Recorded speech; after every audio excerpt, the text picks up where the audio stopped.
कल मेरे पास एक पेशेंट आई थी, जो बहुत नियर एंड डियर है मुझे।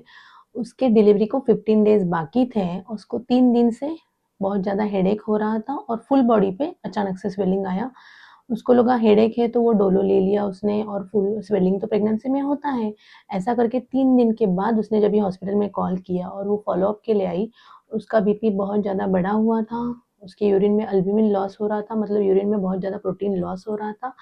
सो this is a case of pre eclamptic toxaemia, मतलब प्रेगनेंसी में बीपी बढ़ने के कारण पेशेंट को झटके आने का, मतलब कन्वल्जन आने का रिस्क होता है।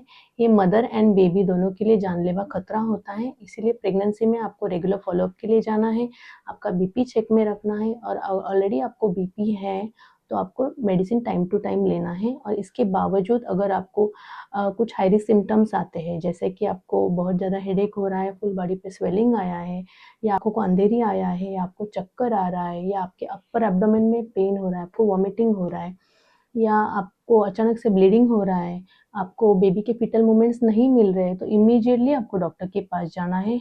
जब भी प्रेगनेंसी में बीपी 7th या 8th मंथ में भी बढ़ता है और पेशेंट को ये सब सिम्पटम्स आते हैं, तो पेशेंट को कन्वर्जन का रिस्क होता है और बेबी एंड मदर दोनों को बचाने के लिए हम लोग को इमीडिएट डिलीवरी करना पड़ता है, उसके बाद ही पेशेंट का बीपी नॉर्मल होता है।